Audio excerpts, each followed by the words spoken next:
नारायण अखिल गुरो भगवन् नमस्ते शिवाय नमः शिवलिंगाय नमः। सर्वे भवन्तु सुखिनः तन्मे मनः शिव संकल्पमस्तु।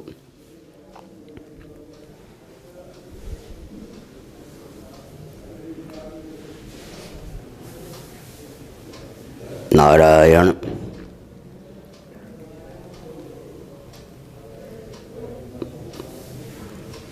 सनातन वैदिक आर्य हिंदुओं का वेदादि शास्त्र सम्मत सिद्धांत हर देश में, हर काल में, हर परिस्थिति में, हर व्यक्ति के लिए उपयोगी सिद्ध है।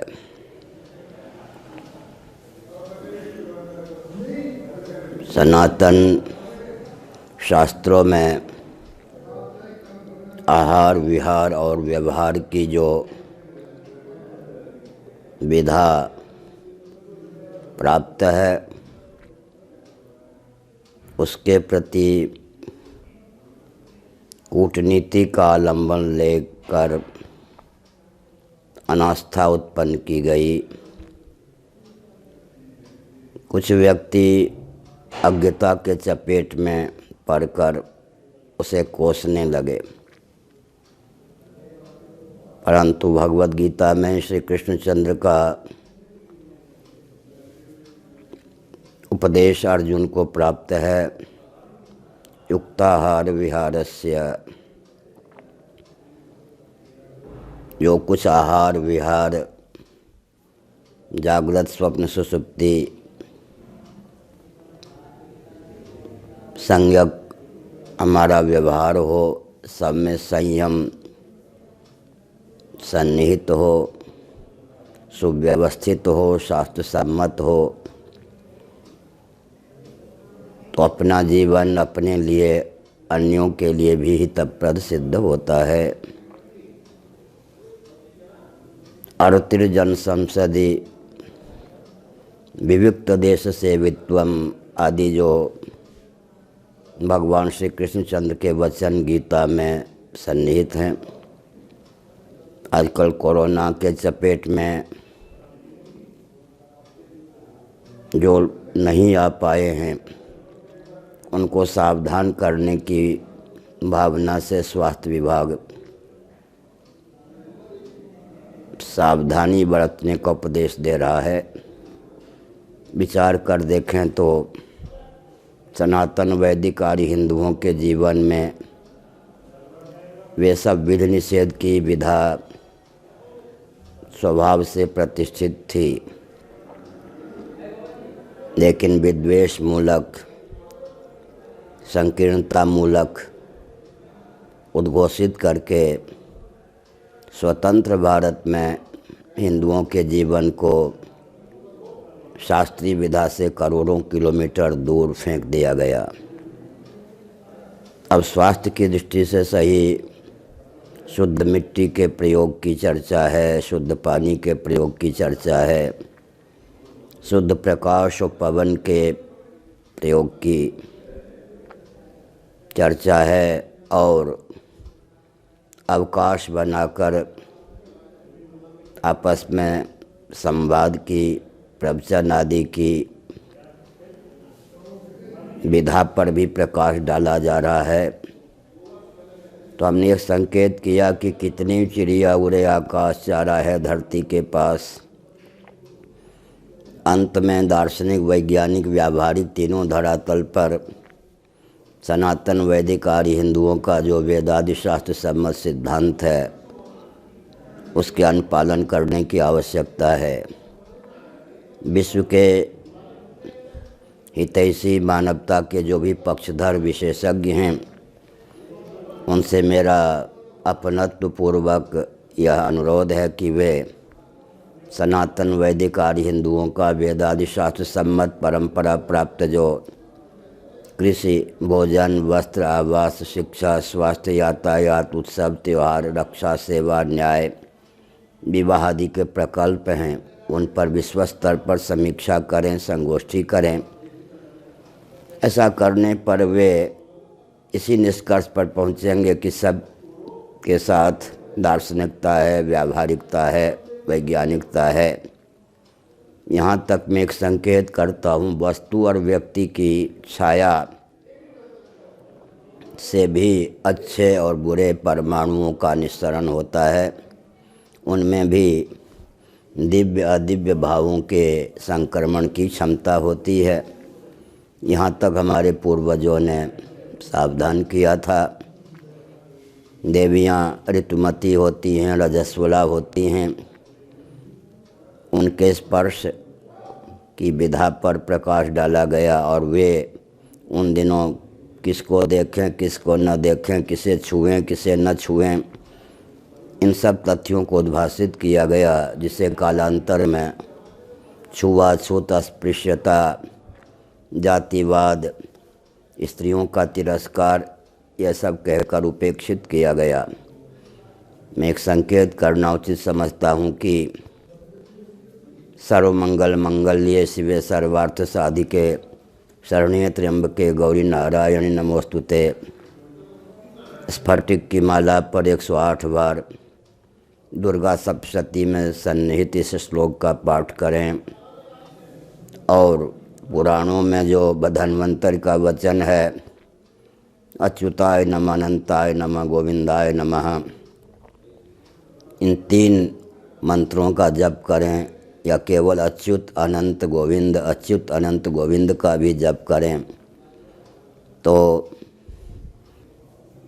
संभावित रोग से दूर रह सकेंगे। साथ ही साथ पंचगव्य का सेवन करने पर, गायों के संपर्क में रहने पर और शुद्ध मिट्टी जल आदि का प्रयोग करने पर, वन में रहने पर, गांव में रहने पर, देवस्थानों के सन्निकट रहने पर जो जीवन में दिव्यता आती है उसे भी परखने का प्रयास करें।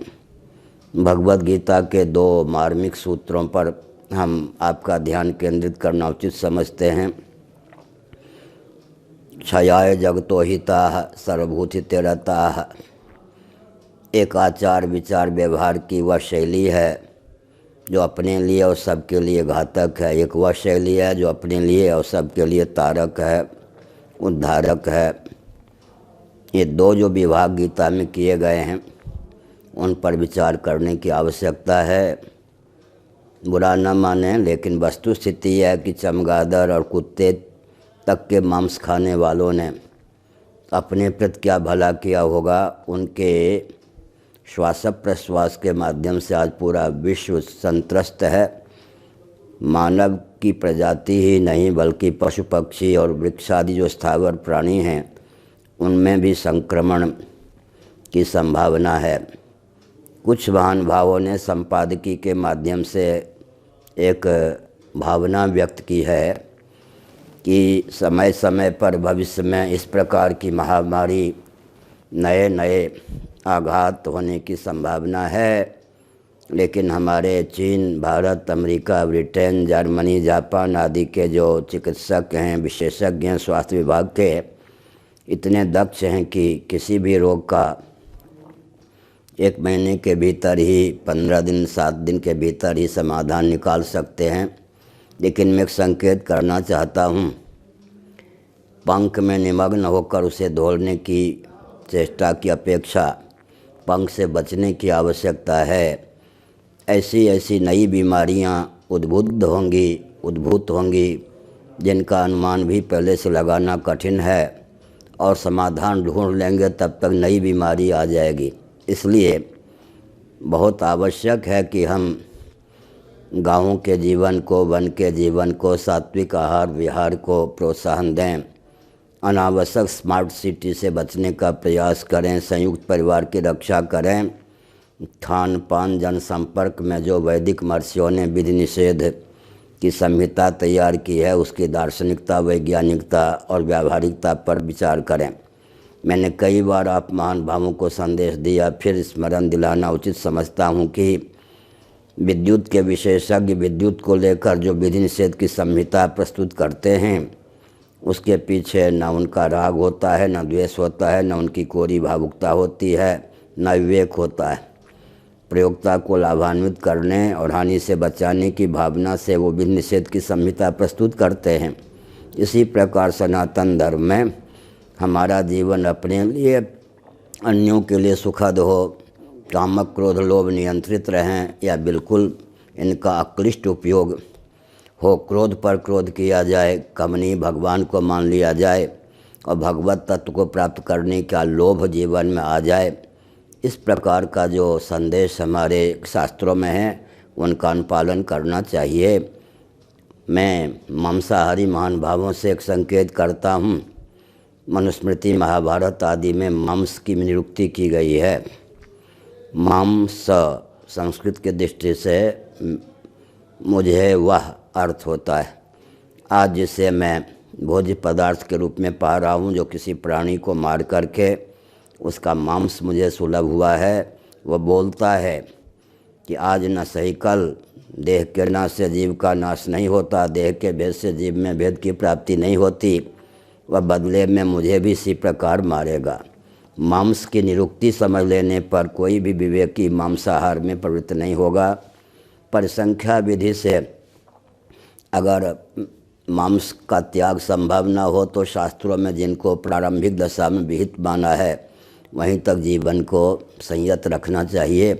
तो हमने संकेत किया कि प्राप्त महामारी की दशा में भगवान नाम का स्मरण करें और भगवती से प्रार्थना करें, भगवान से प्रार्थना करें। अच्युताय नमः, अनंताय नमः, गोविंदाय नमः, इस नाम का आलम्बन लें और जहाँ तक बन सके आहार विहार में शुद्धता का आलम्बन लें। हर हर महादेव, नारायण।